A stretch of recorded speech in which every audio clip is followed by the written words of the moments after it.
dadka Soomaaliyeed dad muslimiin ka aaminsan qofka meydka ah oo la keeno masjidka ma muslima ma gaala ma niraahno sababtoo Soomaalida muslim ka aaminsan waxa soo istaagay walaalkiis la dhashay iyo wiil asagu dhalay meydka marka waa la weydiiyo waxa la yiri meydka aad wadaan waa kuma saddexdii magacay sheegeen oo ninkii hore sheegay waxa yireen meydka salaada ma tuka jiri walaalkii wiilkii yiri war aabaha ma tuka jiri wiilkii wuxuu cadeeyay inuu salaada ka tagi jiray aabbo waalidayn maalintii 10 janaasa in lagu tukada dhacay maalin aan janaasa lagu tukadan ma jirto mana niraahno hadii la soo dhigo meydkaanu muxuu yahay ma niraahno qof asagoo noolo caafimaad qaba salaada diiday markuu dhinta ku qasbi mayno kuna tukamayno ee naga qaado bismillaahir rahmaanir rahiim alxamdulillahi rabbil aalamiin wa sallallahu ala nabiyyina muhammad سائلكم وحولية مانتا وحالا شيء مسجد الوالدين ميت إن لكياني جناسدين اللي قلتو كدي دي محايا هتصابت مسجد الوالدين ومسجد وين كويا لا طبيع لها إكس كنترول أفقوي إنتا ونحايدا لا ميغانا السعر مسجد الوالدين صحيح وصح أنا ما تشوفين دوركي لكن علماء دي تشوفتان وعي مركا وركا مغلي جناسة لكيان أنا واحد من شيء إنه dadka Soomaaliyeed dad muslimiin ka aaminsan qofka meydka ah oo la keeno masjidka ma muslima ma gaala ma niraahno sababtoo Soomaalida muslim ka aaminsan dad muslimiina dhammaan asalkooda waa dad muslimiin qofka asagu islaamnimada ka baxay u taal waa qof gaar oo asagu diinkiisa ka tagay laakiin asalka ummadan Soomaaliyeed muslimiina u naqanano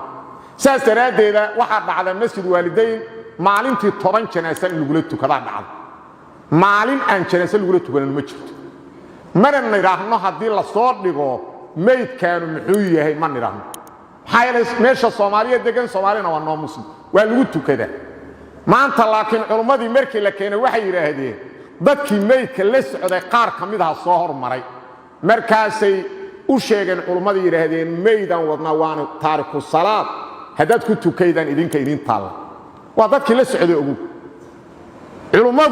waxay raadeen meydka adiga ma la waday anigu waxbaan ka wada magaciis saddexdiisa magac u sheeg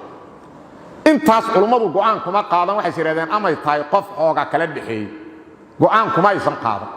ee salaadii duhur markii la tukaday janaasadii dadkii waday soo istaageen yiraahdeen dadka xigtada ah soo istaaga waxa soo istaagay walaalkiis la dhashay iyo wiil asagu dhalay meydka marka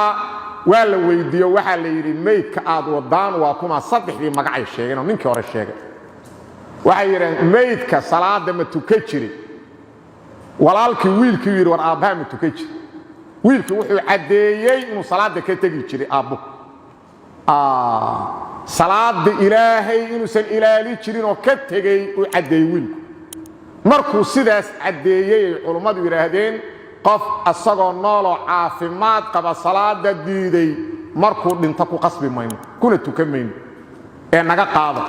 waana sidaas qofkii asagu yiraan anu taariku salaadan wada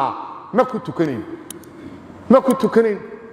maxaa yeelay nabiga Muhammad sallallahu alayhi wasallam wuxuu noo sheegay man taraka salata faqad kafar nabiga yiri sallallahu alayhi wasallam nabigeena suuban hatta dadka aan qulubta iimaanka ka rumaysnayn ee afka islaamnimada ka sheegay islaamnimo kula dhaqmi jir wuxuuna yiri al-ahd alladhi baynana wa baynahum as-salah faman tarakaha faqad kafar annaga iyo ballanka nagala dhaxay munaafiqiinta oo loogu ilaaliyo muslimnimada loogu ilaaliya waa salaada qofka salaada ka taga waa gaaloobay saasii qofkii marka salaadii ilaahay ka tago asagoo caafimaad qaba ilaahay u sujuudi diiday markuu dhinto ku tukamayno إلهي سبحانه كلا كل مولي والله سبحانه وتعالى أعلم وصلى الله وسلم وبارك على نبينا محمد